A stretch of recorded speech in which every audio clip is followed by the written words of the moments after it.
fully autonomous, level 5 self-driving car is even a possibility, because their biggest ethical problem that gets repeated over and over again is the trolley problem, the famous trolley problem of like, who is the car going to kill? Knowing how the human mind works, we don't always understand the limits of this technology before we start using it. So the way this term is used in the US versus in Europe, words, semantics have associations and connotations in our head. Posited was it takes a lot of resources to make one EV. Hi everybody, coming at you from the Motor Valley of Europe, Stuttgart. This is the Screens Podcast. I'm your host, Matt Sigers, joined today by Shrivas.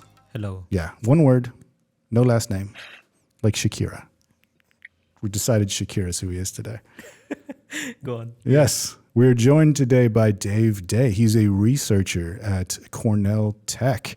Dave, thank you so much for being on the show. Oh, thank you. My pleasure. Thanks for having me. Awesome. So you are an expert on a couple things. One of them is human-computer interaction. I know that. Let's start first, though, with just this broad topic, narrowing it down. Mobility. What do you kind of see as the future of mobility? Where do you think mobility is heading? Oh, that's such a great question, Mike. I think mobility is going in three broad directions right now. And that would be, I'll say the terms and then I'll go into the details and explain all of them. So yeah, the first is automation, self-driving cars. The second is electrification, battery-powered electric vehicles. And the third would be mobility as a service. So where personal mobility is being, taken over by shared vehicles and ride sharing of all different kinds. So we are slowly moving towards a world where gasoline-powered individual vehicles are probably going to be disappearing. Yeah. Maybe not disappearing, but minimized. Hopefully not minimized. Disappearing. Yeah, but this would be a tragedy for me, because I am very much the kind of person who, for me, my car is a sanctuary. It's a holy place. I wither at the thought of shared mobility. Although at the same time, I recognize the need for it from sustainability, from environmentalism, all these kinds of perspective. Yeah. But we will have, this, if you get me started, I can talk for 3 hours on this alone. But Shrivas as well. He also could. Definitely. Yeah, I mean, that's a great segue into my question now. I was about to ask you, what do you prefer between privately owned and shared mobility? You already answered that. So let me throw something else into the mix. Electric vehicles versus gasoline vehicles and private mobility versus shared mobility. I'm going to let you pick and tell us a little bit on why. Yeah. What does the car guy think? What does the car guy think? Yeah, I am very much a petrol head, but, switch that to battery head now. But, as I briefly already said, I love my own car. I have an attachment with my car. I am that kind of a person who likes to think of my car as an anthropomorphic entity, something having a personality. So, I am also, unfortunately, am the kind of person who names his cars. I was going to ask you, what's the name of your car? And being the great Lord of the Rings and Tolkien fan that I am, I always name my cars after Tolkien characters. So I don't have a car right now. I live in New York. Makes no sense. No. But shared mobility. But my last car, yeah, exactly. My last car was called Samwise Gamgee, really. That makes sense, because he really did carry Frodo that whole time. Technically, you're Frodo in this. Okay, we're going to get super into that. No, we won't. Yeah, wrong subject. But yes, please, sorry. I speaking in that sense, I am also that kind of person who is extremely, admittedly, a bit OCD about how I like my car, how clean I like it, how all of these kinds of anal details of how I want my environment to be. And on that front alone, the idea of shared mobility, ride sharing, or even lending my car to someone else to drive in the downtime when better save parking space, save the environment instead of blocking a road and so on. I understand the idea of it rationally and logically, but my heart refuses to accept it. Emotionally, I am not there.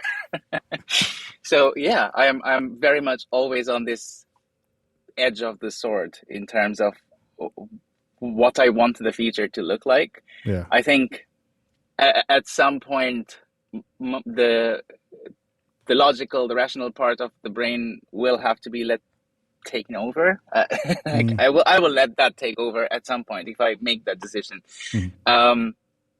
But then, yeah, I cannot ignore that whole aspect. Yeah. And the other part of it, when it comes to your earlier question, Shivas, when it comes to EV versus gasoline powered vehicles, I'm actually a big fan of EVs. Just off the bat, but at the same time, there are so many different arguments all across the board. I mean, there are statistics that show that over the lifetime of the vehicle, EVs produce less carbon emissions, less carbon footprint overall than gasoline powered or conventional fuel powered vehicles. But at the same time, I'm also not convinced that we have found a way to recycle the battery at the end of its life, and the toxic waste that's generated because of the lithium and all the toxic materials used in the batteries, and how I am not convinced that we have found a way to responsibly dispose of it. Yeah. And the hype definitely is there, and I got on board that hype train as well. I love the concept of EV, especially as a car enthusiast, a driving enthusiast. I also like the the idea that you don't have to necessarily abandon driving pleasure in order to be efficient and sustainable. That's also oftentimes the branding or the marketing spiel that's often that associates or accompanies EVs. Yeah. But while I appreciate that fact, looking in the longer term, I'm also not sure if we have really thought this through. So very ambivalent is the short answer.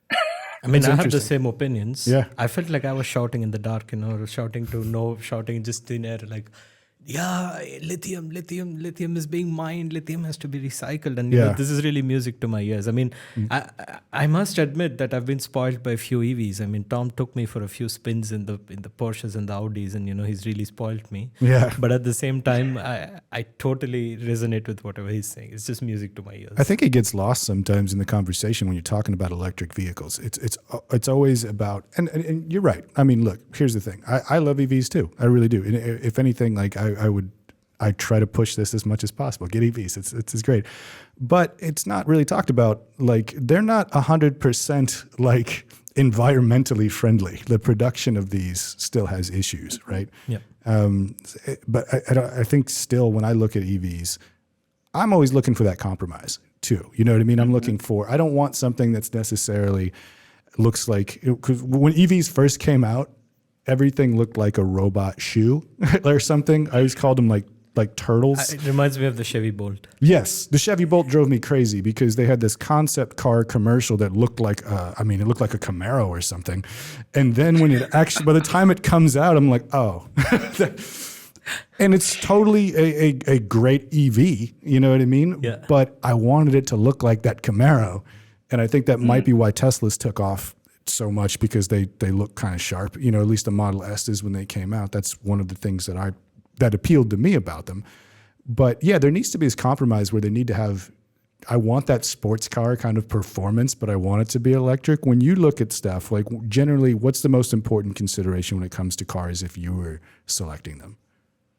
Oh, well, I am an old soul, so comfort comes to me before everything else. That makes sense. Yeah.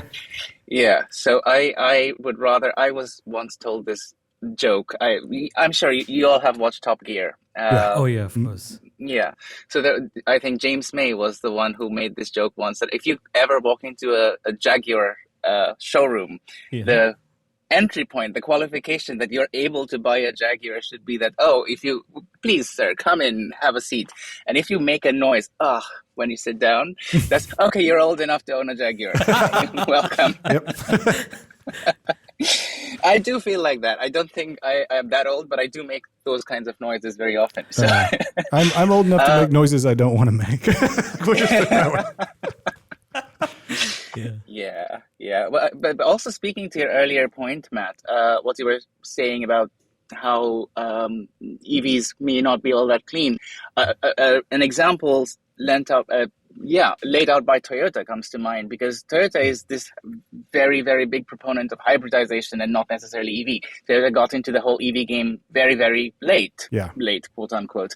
And then they are getting on that trend of making BEVs as well. But then the whole argument that they posited was it takes a lot of resources to make one EV, all the resources to make one battery or one battery pack for one EV. That same amount of resource could power, let's say, 10 hybrid vehicles based on powers and whatever. But the amount of savings that we get, the amount of reduction in carbon footprint and all these other things that we get out of mitigating the impact of 10 cars as opposed to one car, that probably will lead to a much better actual realistic real world practical impact in terms of savings. So I don't have the statistics. I haven't looked into it, but intuitively this makes sense to me as well. And so and also from a practicality standpoint, I love the concept of a plug-in hybrid as opposed to, let's say, a full BEV. I was just raving about them with my friend today morning.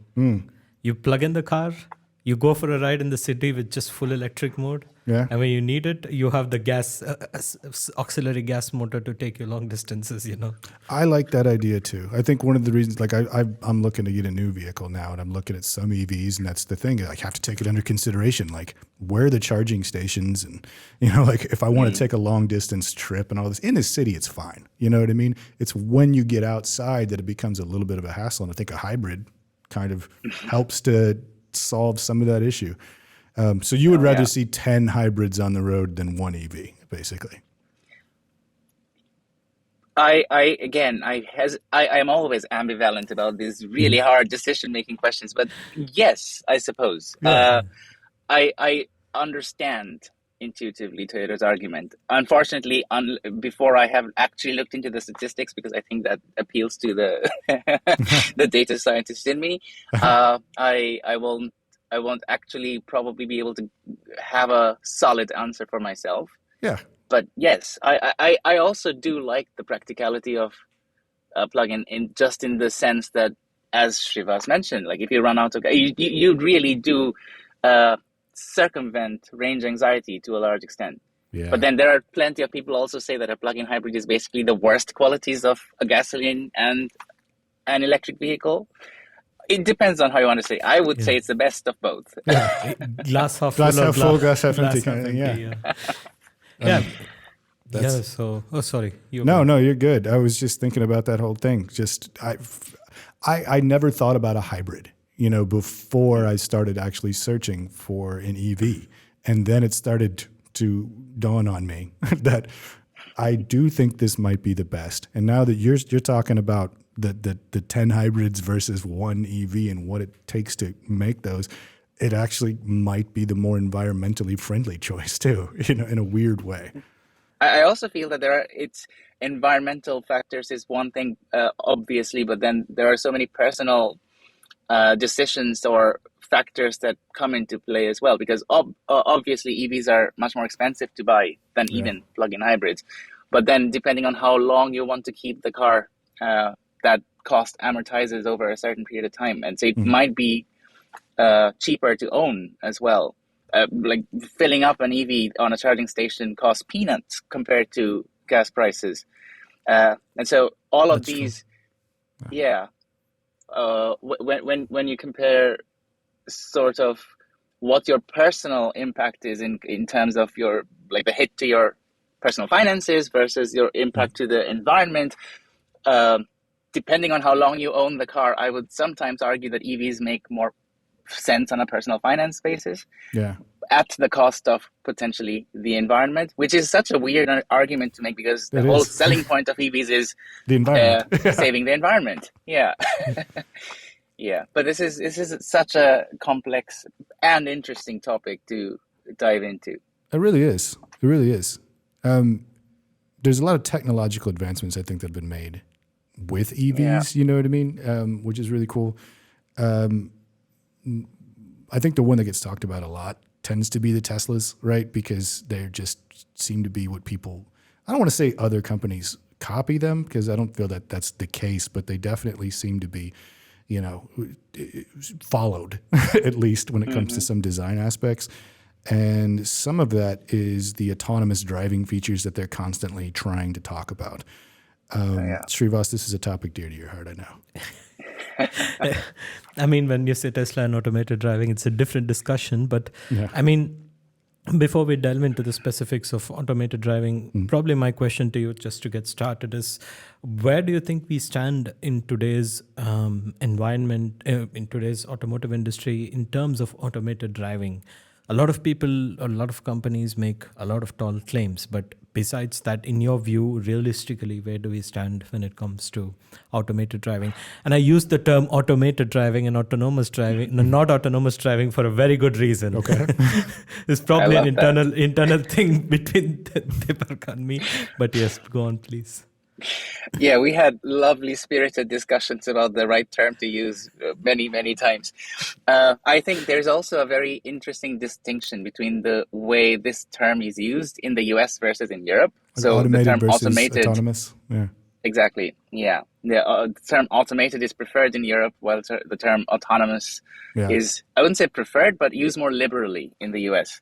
And the reason behind it is the autonomous tends to indicate complete agency. So it is really the car that is driving itself. It's the absolute example of a self-driving car.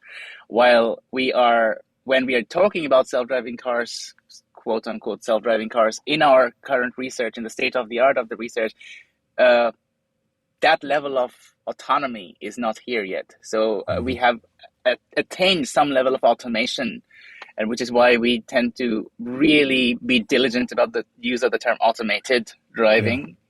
And that's probably a good segue to talking a little bit about the levels of automation as put forward by SAE, which I know we talked about this briefly. So SAE is the Society of Automotive Engineers. It's now just called SAE International. And it's a standardization body and a professional organization for creating standards and laying down lots of metrics in the automotive domain. And there is this one very popular taxonomy, a framework to classify autonomy when it comes to vehicular autonomy. That's called the SAE level. So there are levels 0 through 5. So there are 6 levels of automation, if you will.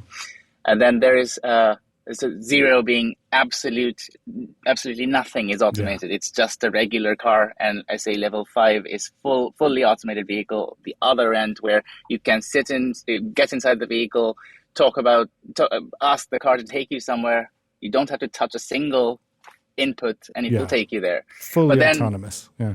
Absolutely. Yeah. And then that is the example of the autonomous car. But then in between all the spectrum of the levels we get, those are automated vehicles.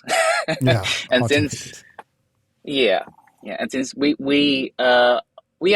not even close to being SAE level 5 automation, the full autonomous vehicle. So many people argue that that's actually a theoretical level, something that you have to capture in order to express an ideal.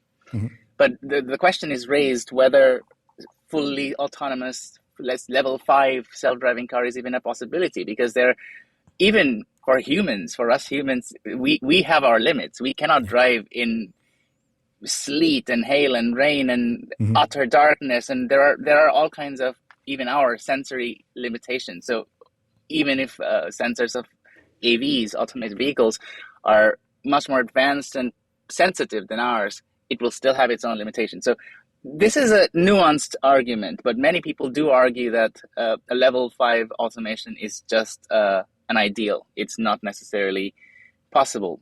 Yeah. What about you? Do you think we're going to reach level 5 at some point? I don't, actually. I actually subscribe to that belief that level 5 is an ideal. Okay. But then that does not mean that we cannot aim towards it. We can't aspire to it. Yeah. Like even if we get close, we're still going to make progress along the way. So absolutely, yeah. There are people who take a little bit more relaxed approach towards interpreting this level. So for them, level 5 is an autonomous vehicle where you do put in a destination information and the car takes you there, but it still within reason, if it can perform within its limitations and if you don't have to touch the controls, it can still be considered level 5 according to some people. I disagree with that, because for me there will always be limitations, and then there are situations if the car cannot cope when the car has to pull over safely without endangering the passengers or other road users. And that's the definition of level 4 autonomy, where yeah. I mean, there's all kinds of these levels, and maybe it's familiar to you, maybe it's not, but there is this very handy tip, the way people tend to remember all these different levels of autonomy. So 0 is absolutely nothing, no automation at all. So that's very easy to remember. 1 is where there is one level of automation. So cruise control is, for instance, adaptive cruise control is a very good example of level 1 autonomy. Yeah, or lane keeping assist, where there's either longitudinal or lateral control in the vehicle's movement. And that's usually dubbed as eyes on the road, hands on the wheel. So the driver is in entire control of the car. I always love it when my car yells at me that I'm not driving properly. It's just like, dude, keep it together. That's it, yeah. Yeah, absolutely. And then level 2 is where level 2 is what Tesla Autopilot is, in essence. So where the car can take care of both longitudinal and lateral movements of the car. It can take turns, it can change lanes, it can slow down and speed up. But at the end of the day, the driver is still the one who is responsible for the car, for the behavior of the car. Yeah. So if the car is doing something unexpected, it's expected of the driver to take over. And the way to remember that is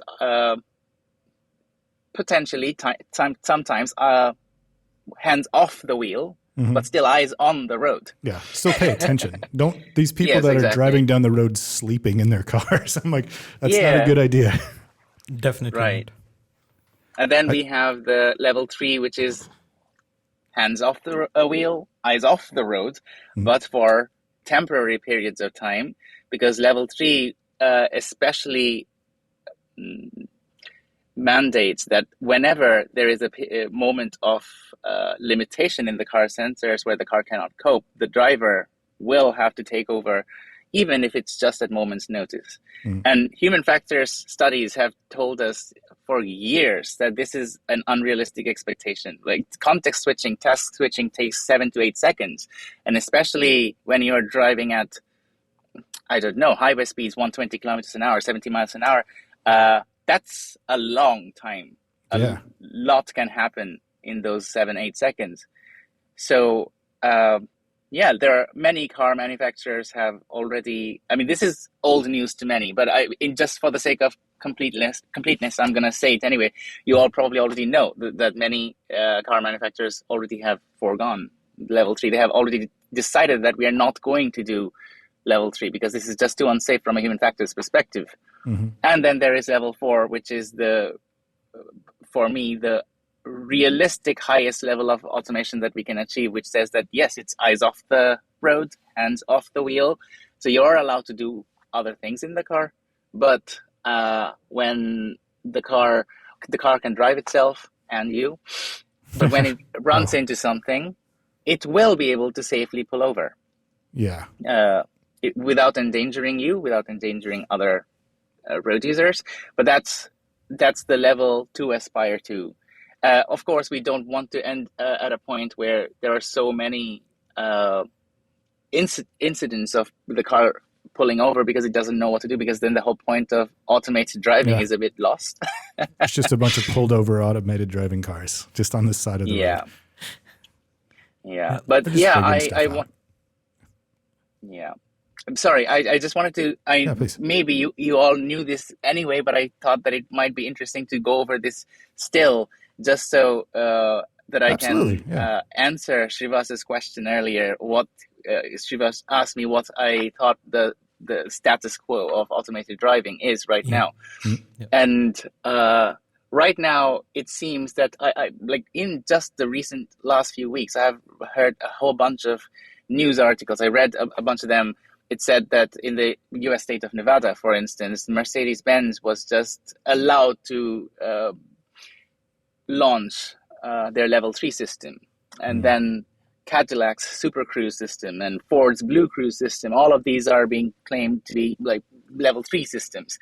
And this actually surprises me. So there is a lot of progress in this area. And Tesla's autopilot was famously a level 2 system that was that sometimes gave the impression of being able to do more than it could, perhaps. Yes. That's my the next term question. autono-washing. Yes. That's my next question. That's something that you brought to my attention. I'd never actually heard that term until I started speaking with you about it. Yeah. Yeah, I mean, for those who don't know, autono-washing is a term I think largely within the scientific community to describe, I don't recall the exact definition, but it's something on the grounds of overstating the abilities of driving automation beyond what they're actually capable of. It was coined by a researcher who now works in Germany. Her name's Lisa Dixon. And I mean, there are a lot of companies that are very let's say guilty of autono-washing, and Tesla claims full self-drive, and I'm 100% sure it's very far from full self-drive. I'm also 100% sure there's going to be Tesla supporters attacking me for this. Probably. There is also Cadillac, which at least stops at Super Cruise, which you assume would be like some advanced version of cruise control. And then there's another perspective of Waymo, which has taxis that drive themselves everywhere. I mean, these are not the so-called futuristic concepts we see in Google Images. They're still normal cars that just Jaguars, like we spoke about earlier, driving people around everywhere. So, my question to you in this case would be, what do you think of this, let's say, rampant autono-washing today? I mean, companies have to sell cars. They need to market themselves. But at this point, it tends to cross a little line. What do you think? Ethical considerations of this. Exactly. Yeah. So what do you think of the rampant autono-washing, and how does that impact the trust between, driver and their car? I mean, we've had a lot of discussions about trust between driver and their car as well, but let's bring it to the open forum. Yeah, well, it's a great question. I actually love the term autono-washing. I love the fact that Lisa Dixon coined this, because I mean it you and me both. Lends from she and this comes from, if I understand correctly, it comes from greenwashing. or it's an extension of that. So it is very true, exactly what you said, Shivas. The term autopilot insinuates some capabilities. It's literally, of course, there are manuals and there are fine prints and all of that, but who is reading all that? Exactly. And then a big problem in the human factors domain is explaining or understanding the limitations of a system. And this is something that this is an ongoing research in the whole automated driving research community. How do we communicate to the users, to the passengers, or even the outside world, what exactly are the edges, the boundaries of functionality of the system? That's already a hard task. But then on top of that, just adding creating an illusion or adding to a misconception about what the system is capable of can lead to extremely dangerous situations, which can have fatal consequences. So that to your earlier point, Matt, where you mentioned people sleeping in the cars, cars, yeah.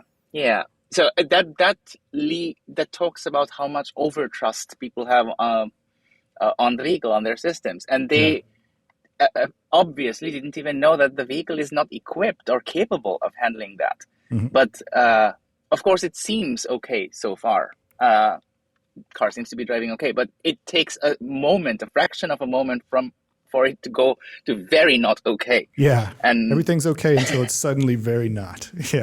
Yeah, true. Yeah, and these terms, of course, they are great from a marketing standpoint, but as a researcher, I find myself very scared because it speaks to a certain level of I don't want to use the term misdirection because it's not willful. Perhaps it's not. There is I understand the excitement behind this. Oh, look, come explore this new technology. But I also feel, knowing how the human mind works, we don't always understand the limits of this technology before we start using it. So words, semantics have associations and connotations in our head, and saying something like autopilot has also. It does, yeah. I hear autopilot. I think that thing can do its thing, and I can just press a button and then just let it go. Yeah, and as we just talked about a little bit earlier, autopilot is very much a level 2 system, which is eyes on the road. Yeah. Yes, hands off the wheel, but eyes on the road, as in if the car is doing something weird, it is your responsibility to intervene immediately. There is often not enough leeway, or you don't have the time to do this. So. Yeah, calling it autopilot is, if I may use the word, dangerous. But again, I'm not a marketing or branding expert, so I will leave that part to them. Like this is an interesting challenge. I understand how to express the excitement behind the technology, because I am excited about the technology too. Right. But without the potential of using or introducing some level of confusion about the system's capabilities. Yeah. I'm wondering if they need some kind of regulation. I mean, it's kind of very strange because, like, if you are in the United States, I'm in Europe now, and I don't see a lot of the labels that I see in the United States, which are, there's washing machines or a dryer or something that'll have like, don't put your baby in here. And it's like, the reason that label's on there now is because somebody did that, maybe, and at what point, do we have to start warning people, don't sleep in your car and go on the freeway? It's very strange. Yeah, definitely. I mean, I think it's very obviously, coming back to the point of auto washing, why is that person sleeping in their car? Because they believe that the autopilot can drive the car itself, or the full self-driving is really full self-driving, or the super cruise is just going to super cruise its way into the person's home, whatever it is. But at that point in time, we looked at how it impacts the trust between driver and the car as well. But what also needs to be understood is, when you're a driver, you still have the thought in your mind that, if something goes wrong, I can hold the steering wheel, And then there are the passengers. I absolutely fear being a passenger, even in human-driven cars. For sure. And so, how do you think this could impact also the trust level between passengers and vehicles? Is there something like the exaggeration of the features? Exactly. How does it impact that trust? Exactly, because they have no way to take control of the car should something go wrong. And is it the same as driver vehicle trust, or passenger? Is passenger vehicle trust the same as driver vehicle trust? What do you think? That's a fantastic question. I love that, Shivas. One of the things that came out of some recent studies that were actually corroborated several times in different institutes was that people have a very different approach to being driven compared to their own driving style. So there were studies done which literally showed that people who are very aggressive drivers, very aggressive driving style, sometimes speeding, sometimes like really taking aggressive maneuvers between to exercise or exploit gaps between cars. Mm-hmm. There was the assumption that if such a person was made to sit in an automated vehicle, which is very, let's say colloquially, which drives like a grandma, that will, I drive like a grandma, so I completely get on board. So that would be a very unpleasant experience for such a person, because they're probably thinking in their head, okay, why are you driving so slowly? I could get there faster if I did it myself. And therefore, this was an argument that we needed to do this research because we needed to understand how people would want an automated vehicle to behave. Otherwise, the worry was that people will not even want to buy such an AV if it did not match their driving style or expectations of it. But surprisingly, we found that even aggressive drivers, the speed merchants, so to speak, they freak out when an AV drives like that. They would rather, yeah. Yeah. And then when you are a passenger and when your life is in someone else's hands, you want to experience a certain sense of safety, because we all think that we are in control more than we actually are. But when we are driving, we have this illusion of, oh, I know what I am doing, which is not always the case. Yeah. But especially when it is very evident that we are not in control, any perception of danger gets amplified. And so sorry, I went on a tangent here. What was the question you asked? As a former aggressive driver, I totally hear what you're saying. Like my wife would constantly be the passenger, and she would just look at me like, you're trying to kill me driving like this. And she would get very upset about it. And once I become a passenger, I totally get it. Like, because I'm not controlling the vehicle. It's a completely different sense of being and like a different kind of anxiety. And then I started to realize, as I got older and wiser and all of that, like maybe I should stop driving like this. And it should be more about the passenger, because if I was a passenger and I drove with me, I would hate me. Like, for sure. I like the honest admission on that. Yeah, it's true. I've learned. You live, you learn, all that. But what was your question? Sorry. No, we were talking about passenger autonomous. Trust. Oh, the trust. Yes. Automated vehicle. Apologies. Yeah, I make that slip all the time. Yeah, but now I remember your question, Shrivas. Yeah, to answer your question about the trust between passengers and vehicles, this also leads to a very interesting ethical conundrum. So when people tend to talk about the ethics problems around autonomous vehicles, and I'm specifically using the term autonomous here, the biggest ethical problem that gets repeated over and over again is the trolley problem, the famous trolley problem of like, who is the car going to kill, the elderly gentleman or the child or the passenger inside, and all of these. For me, this is a very interesting ideological question, but this is not a very relevant or practical question for me, because it's very, very, very unlikely that we will actually be faced with such a situation in real life in deployment of AVs.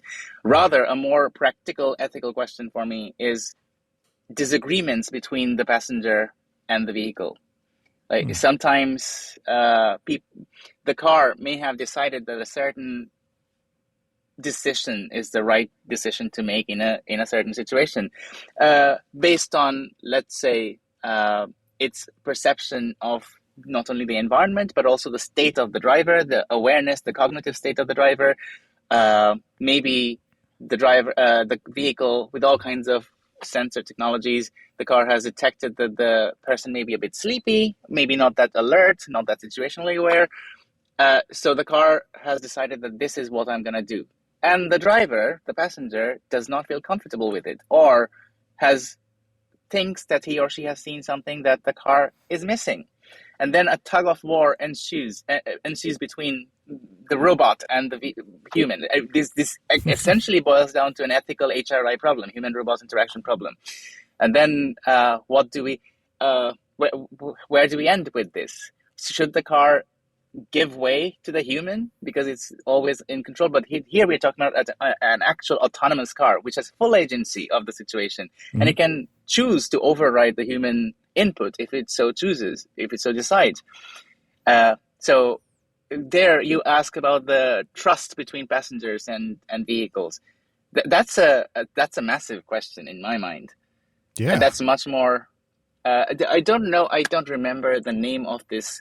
There was a television series, and I'm so sorry, I'm forgetting the name, but there was a similar situation displayed or kind of shown in that series where an individual was coming home after partying, I think. So he had consumed alcohol, not able to drive. He sat in his autonomous shuttle pod, and the car was driving him home. But then the car was going at a fairly high speed, at which point the person inside notices that there is a stranded truck on the side of the road, which the car was going at full speed towards. So it apparently hadn't seen the truck, and it was not taking any measures. And then the person was trying to yell at the car, stop, slow down, move.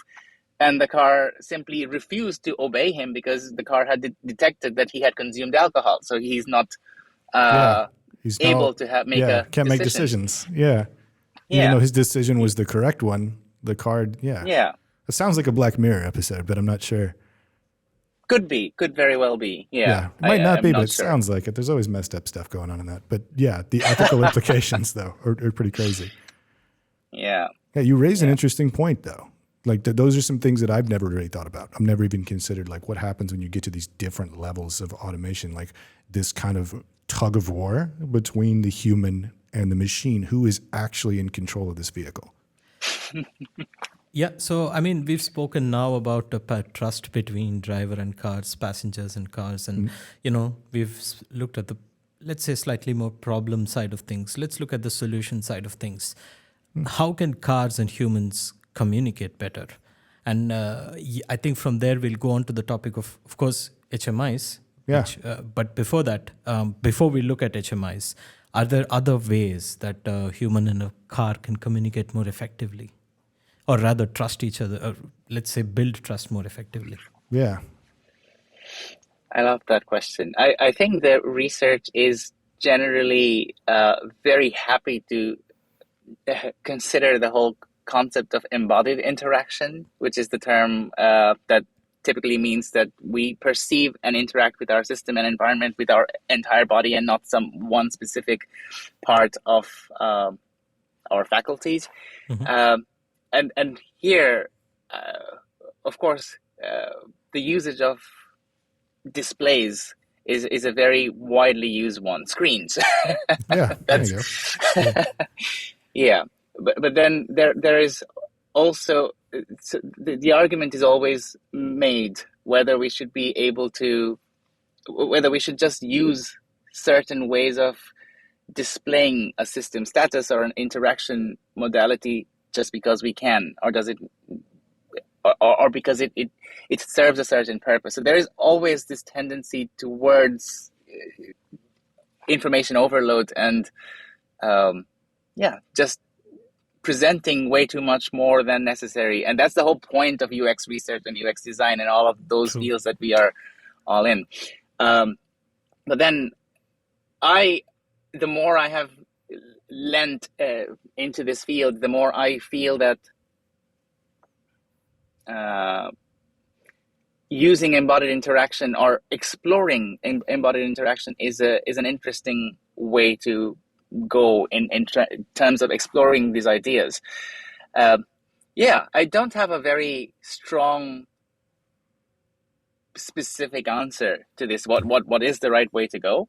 But at the same time, it's something that I find extremely interesting, and especially also in the space and of time that we live in with AI and machine learning and all these adaptive interfaces. Adaptive interactions are also very much of interest, because it's not only, we have seen a lot of adaptive interfaces in even old PC systems where you had to click on remember all the times we had to take the mouse pointer up to the file menu and all of those things. And then the repetitive tasks probably were hidden deep within the menu, but the system could learn that, okay, this particular user uses this particular menu, this structure more often. So that was brought closer to the surface so that it did not require that much navigation. That's a very basic example of an adaptive system anyway. How can adaptive systems be brought into the vehicle space, the automotive domain? And therein, we get into all kinds of questions with regard to sensing the user, sensing the passenger. And we run into a whole barrage of privacy and data security related questions immediately. Yeah. Yeah. Yeah. I mean, again, this is a very long-winded answer, and this is, again, something I can talk for hours, but I will leave it at that for now. Okay. Let's talk about internal HMIs. Let's shift gears a little bit. HMIs right now seem to like they're gearing towards more entertainment than anything.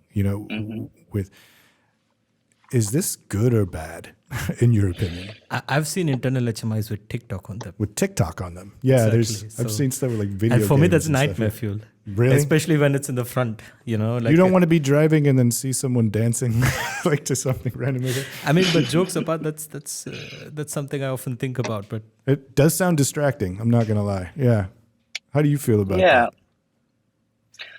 Not TikTok, I have mixed the opinions HMIs. about that. Sorry.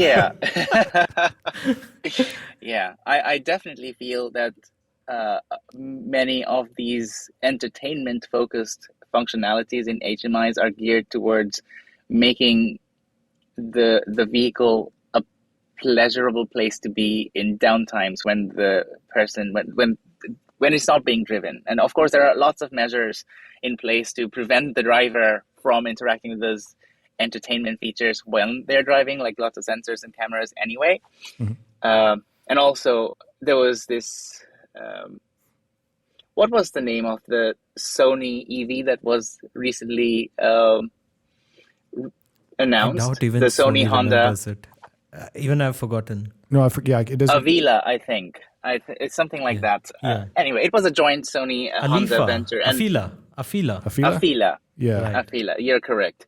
Yeah, and I enjoyed reading that article very much because it said, Sony is the owner of PlayStation, so they have PlayStation games in the car, which you can just...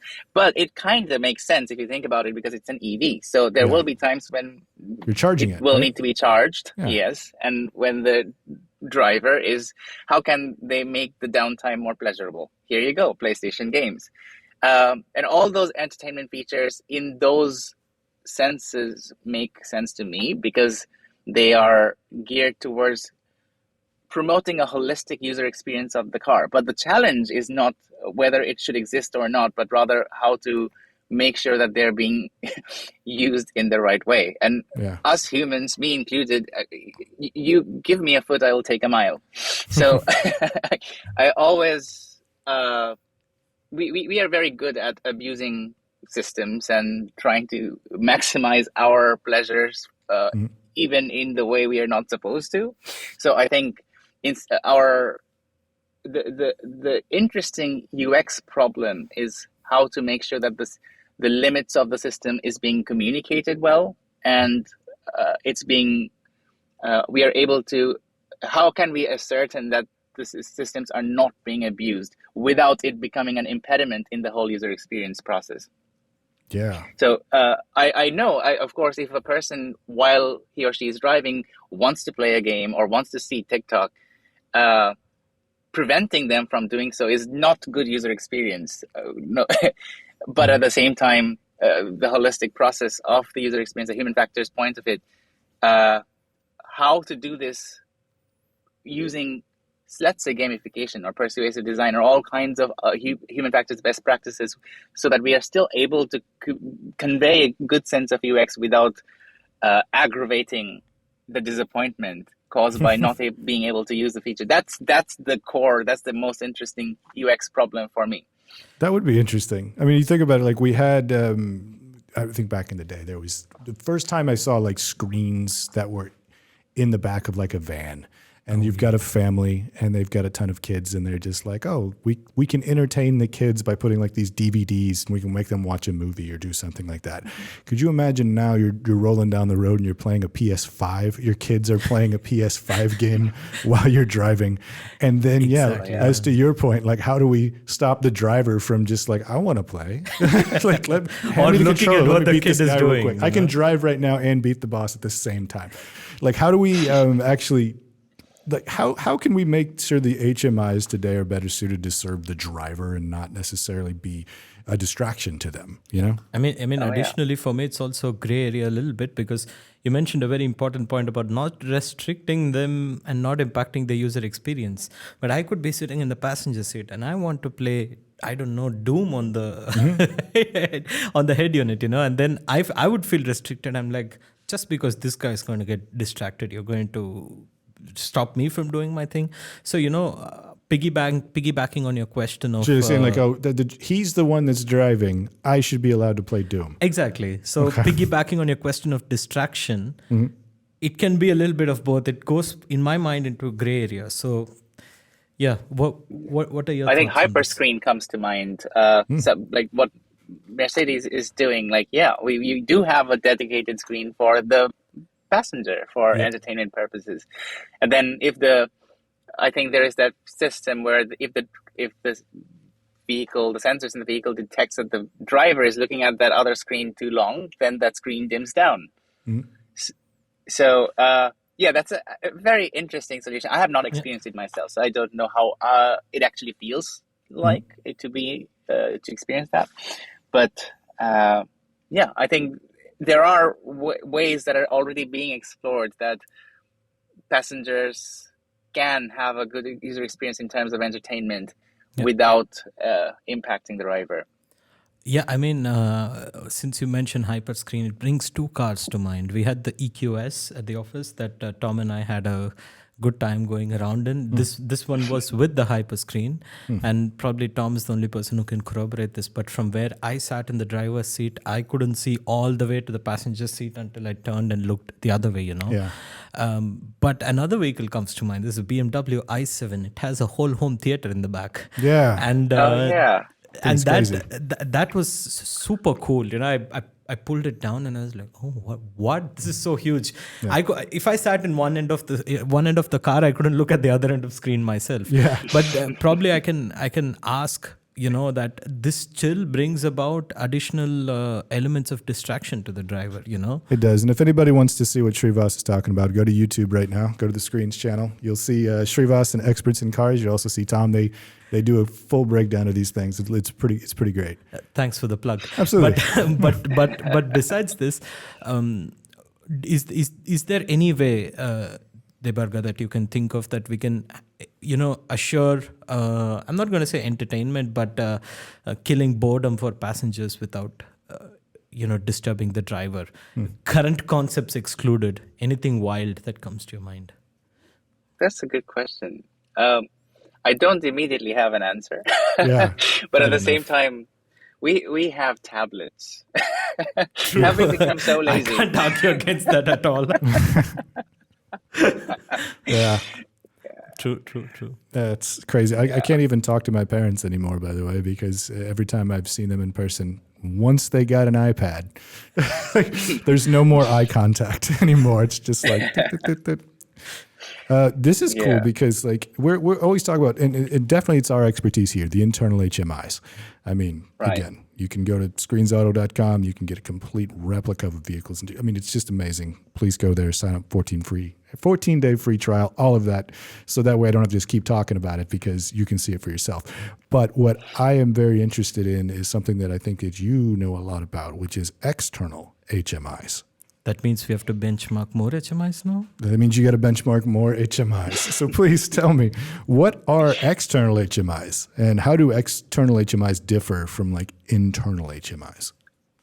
Oh, that's a great question, Matt. Well, external HMIs, as the name suggests, HMIs that are mounted on the outside of the car with the sole purpose of using, communicating or interacting with other road users, not the passenger, not the vehicle occupant.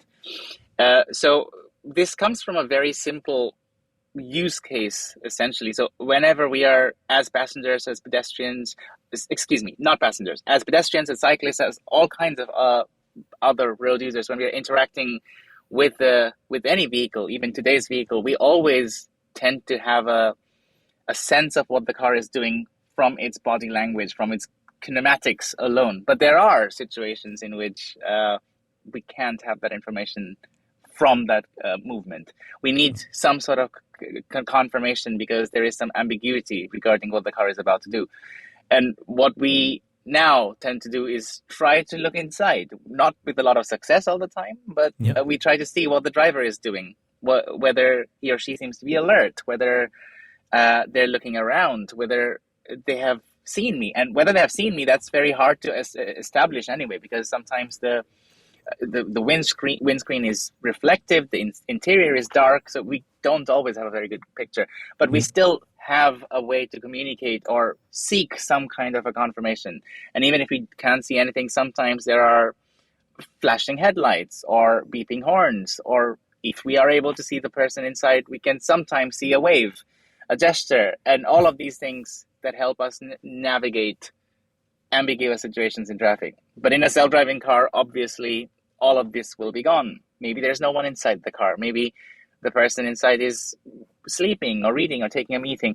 How then do I, as a pedestrian, cyclist, as an external road user, know what the car is doing? And is it safe for me to cross or approach the vehicle? And that's where EHMIs, external human-machine interfaces, come in, which is essentially a way for the car to communicate with its surroundings, what it's about to do. And what you asked just a bit ago in terms of the difference between internal HMI and external HMI, that's a very good question. So this is actually a current research topic that's being explored right now, because external and internal HMIs have always been treated fairly separately. Like, what happens to inside the car is for the passengers who don't really care about what's happening outside the car.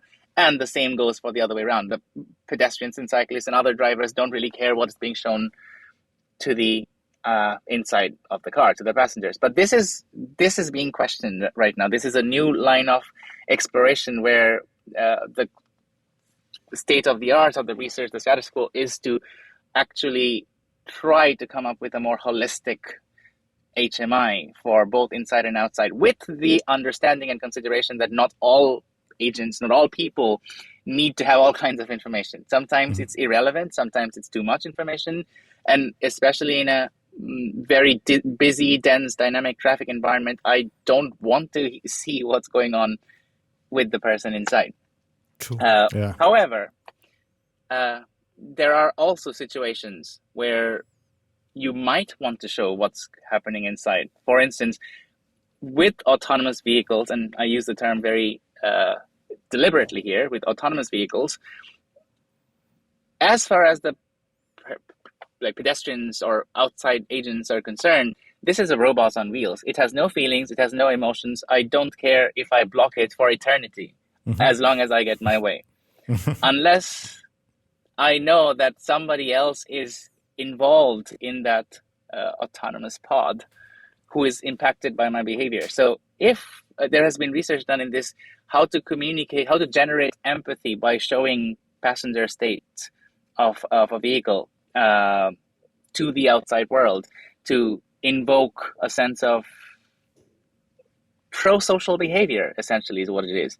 So to show that let's just think of a busy situation where in a business park at 5:30, where everybody is walking towards their cars or walking out of their office space, and you are sitting in a car, and especially if it's not a regulated intersection with traffic lights, you're always giving way to pedestrians crossing, and you're never going to be able to move, unless then you show or the car shows that there is someone actually inside who has been waiting for a while, and they are anxious to get going again. So that can be instrumental in provoking some kind of a compliant pro-social behavior at times. So that's one instance where internal and external HMI can kind of corroborate and complement each other. I said a lot for just this one small question. You can tell I'm very passionate about this topic, but there's a lot more to say. This is exactly why we brought it up. I mean, I have the luxury of having read Dr. Dey's work, and for those who are interested, you can go on Google Scholar, look him up, and you'll find this very beautiful paper with the taxonomy of external HMIs and so on. But I've seen a fair few concepts. I've seen one with a smiley on it, one with rolling text, just light bars. We can talk for hours together about what color the light of a light bar should be, so on and so forth. But when it comes to concepts of external HMIs, what do you think should be some of the considerations that should, some of the factors that needs to be taken into consideration, both in terms of what is the message that the vehicle aims to convey and the medium of conveying said message? What are some of the most important considerations? That's a great question, Srivas.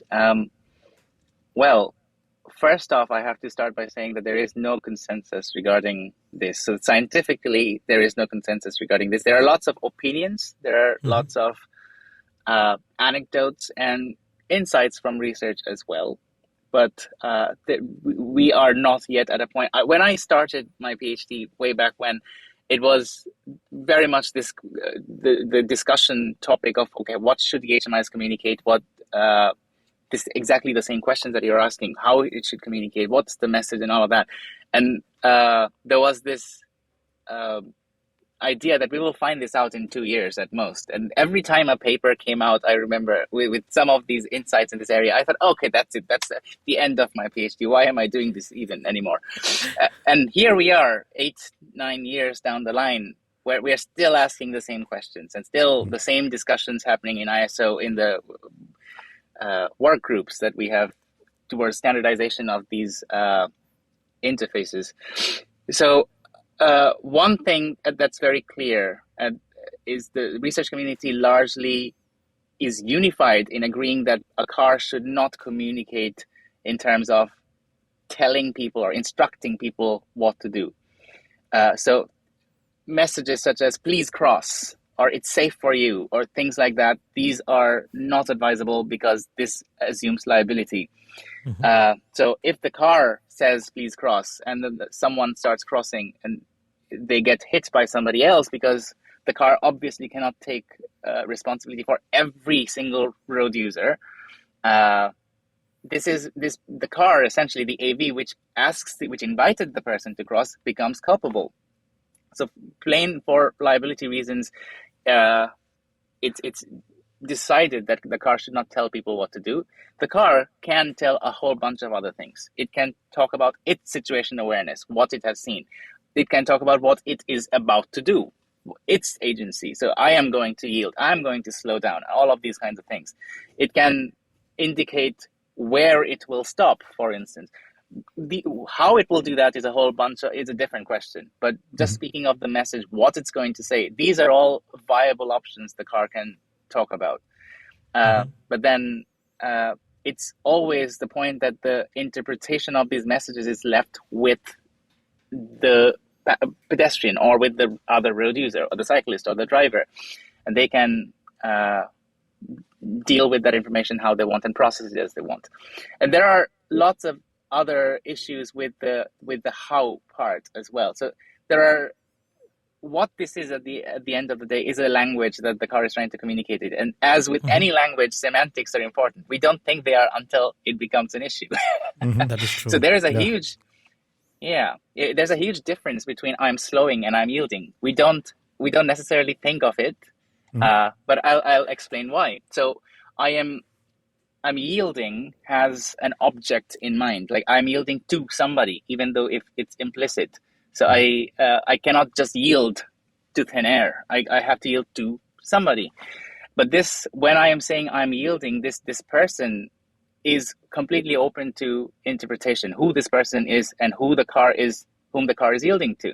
So especially when in a busy, dynamic environment where there are lots of people around with different intentions in traffic, people going in different directions, all of which will lead to different kinds of interactions and negotiations in traffic. It's rather important to know who the car is yielding to. And just I'm yielding is not enough. But it is also not very realistic in such a setting for the car to individually tell people, oh, I'm yielding to you and not you, but you. So all of these kinds of distinctions become very improbable. But at the same time, if you talk about I'm slowing, the car is simply announcing its own decision about its own agency. What the car is slowing to, whether it will stop for someone or not, all of these are left to question. Now, it's not as clear as like, okay, it's not a very good answer for me. Like, I know the car is slowing, but is it going to slow enough for me to cross, or is it stopping for me? All of these I don't know, but I can take that information in mind and act based on my interpretation of the safety of the environment. And when you think about it, when we look at the cars around us today, and when we interact with traffic, apart from all the times when you do get a wave or a flashing of the headlights, most of the time, 99.9% of the time, we are interpreting that same information. I am slowing. And we are interpreting that from the body language of the car, the kinematics of the car. And so when we asked around to people what they think they need in order to feel safe around the car and how they think that they interact with cars today, almost everybody said, I look for eye contact with drivers. And that when we actually studied this, and this has been done, we did it in our university, but this has been done all over the world in many different universities, and it always came to the same insight that we think we rely on eye contact way more than we think we actually do. Really? Yeah. So, and this is again the psychology behind it. Our rationalization of our behavior is very different from our actual behavior. So it's also the points that I sort of touched on earlier, where sometimes you simply cannot have eye contact because the windshield is reflective, because the car, the insides are dark, because it's rainy, because the environment is dark, all kinds of things. But it does not lead to a breakdown of interactions in traffic.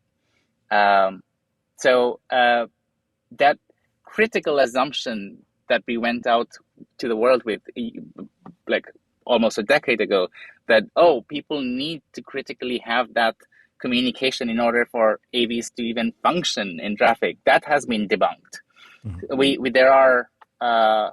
There are situations where communication helps. Obviously, there are all kinds of tricky negotiations where we need to actually come to an agreement of how we're going to interact in a shared space, but that's not most of the time. So EHMIs don't have to be put in place for an AV to even function, and we already see that what we talked about, the Super Cruise from Tesla, the Mercedes, the autopilot systems, they're all automated systems, but they are functioning just fine without EHMIs. But if we are going towards that full autonomy where we are trying to move away from human agency in the behavior of the vehicle, there will come a time where the vehicle will be expected to negotiate and come out of tricky situations on its own. And that's when we would need HMIs to circumvent those situations where some negotiation is important. Yeah, that's what I wanted to ask you. So knowing all of that, what does the future of external HMIs look like, in your opinion? Yeah, well, it's still a topic of debate whether EHMIs, external HMIs, are the way we need to go. There are different schools of thought in the area.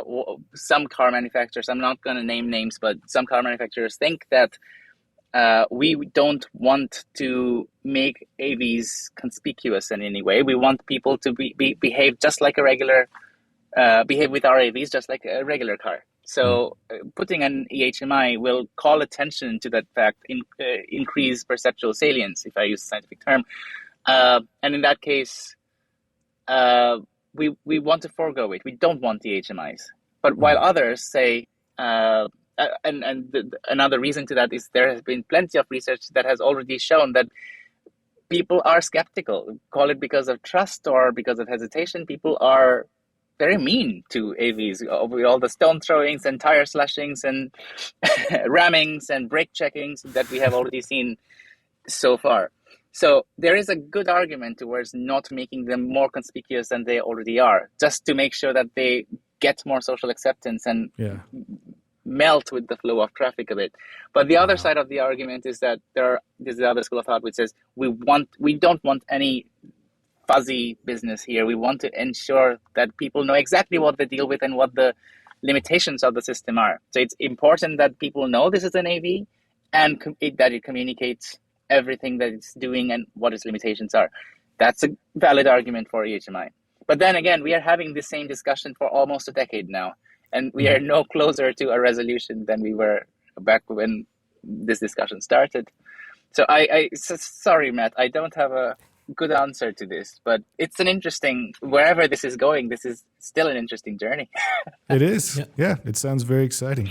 I mean, before we close, I have a couple of follow-up questions, But before I go into the questions, I have a very nice insight that I was just thinking about.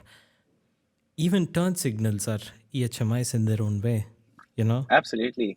And one can't argue that there is absolutely no need for EHMIs, because I know how much I swear at all those drivers that don't use the turn signals.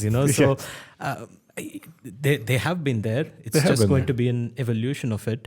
And then that's a good way for me to come into my two questions.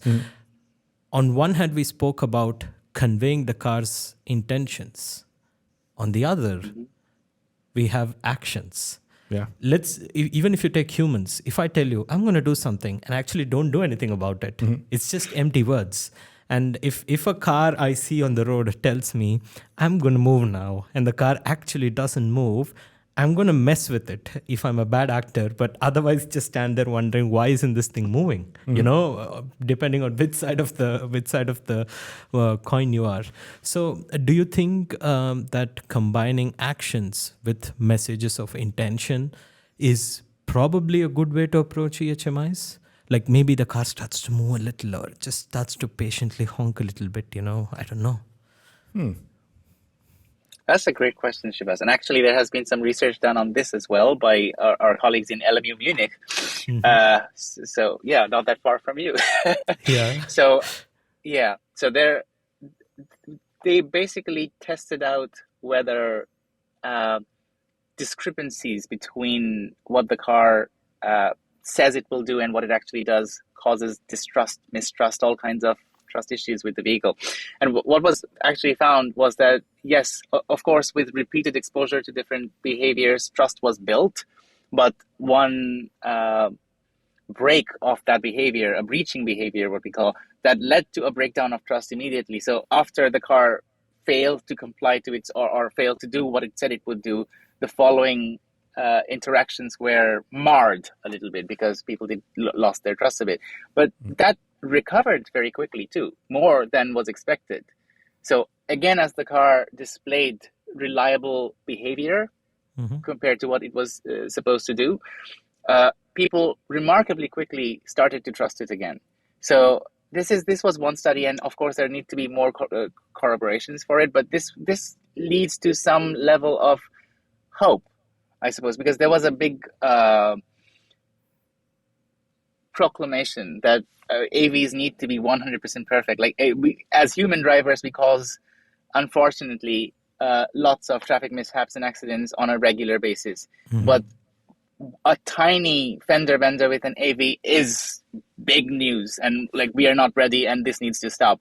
So this was also the same kind of argument that happened for aviation back in the days.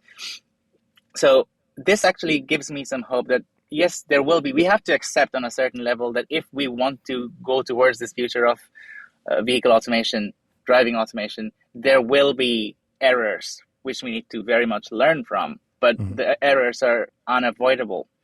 But then it's That's also Yeah, it's also fulfilling to know in some sense that this is not going to be the end all be all for the development of that process. So people also are willing to trust. Depends on temperament, depends on a whole lot of factors, but then there is that too. Yeah, growing pains is basically every technology needs to go through it. Yeah, and I have one last question for this conversation. Let's go into a little bit a topic of accessibility. When we think of HMIs, what comes into mind is often these, like I mentioned earlier, a display with a smiley on it, a display with a rolling text on it, a light bar. Everything corresponds to visual input. Yeah. There are people who are visually impaired. There are people who are hearing impaired. And I think that's why they put the sounds in a lot of EVs, right? They were so quiet. Yeah, I read a study about this. I don't want to go into it, but do you think multimodal HMIs, and by multimodal I mean sound, I don't know, visual cues, sound cues, different cues combined together, are a viable solution maybe for EHMIs? Fantastic question. I love your questions, Shivas. So this is actually something we have been thinking about for a while. There are multimodal studies on multimodal EHMIs that are already being evaluated on several levels. So from a very theoretical perspective, I completely understand the question or the need for that question. Yes, visual EHMIs are not. They have accessibility limitations. Of course, it does not cater to people with visual impairments and a whole bunch of other issues. But a big problem with visual HMIs that communicate with certain kind of either with words or letters or with the visualization can run into issues like occlusion, like you can't see a part of the display, or if it's blinking, you need to actually look at it for a prolonged period of time to know how it is changing, and therefore you can make up your mind. It's not a quick glance and kind of a situation. So there are multiple reasons why the visual modality alone is not necessarily the ultimate solution, if you will. And on that basis alone, the multimodality is a good consideration, also to help people who are differently abled. And in that sense, when we started to experiment, we ourselves did a study on multimodal EHMIs, and we found that the biggest consideration when it comes to sound in the traffic environment is the already very noisy environment that we live in, or that we operate in that traffic situation. So there are beeping trucks that are backing up. There are horns. There are other the white noise that's generated just from the nature of the environment. So when we add sounds to it, it adds to that, number one, but it also is not localized. So when you hear a sound from a certain general direction, it's also very hard to know which car is making that sound. And that's very true. Yeah. So if it's light, and if you are able to see, okay, the light's on that car, I know where what's happening there. But this is not true for sound. So there are some differences or challenges with regard to the audio modality when it comes to HMIs.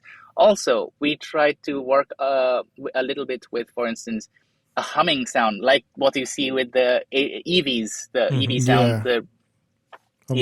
So like a Star Wars thing, or Star Trek or exactly. something. We tried around. We played around with that. We basically wanted to use that as a proxy for the engine sound. So the pitch of the hum changes as the car slows down, which gives a kind of a vibe that the car is slowing down. Let's say we just played around with it and see how people would respond.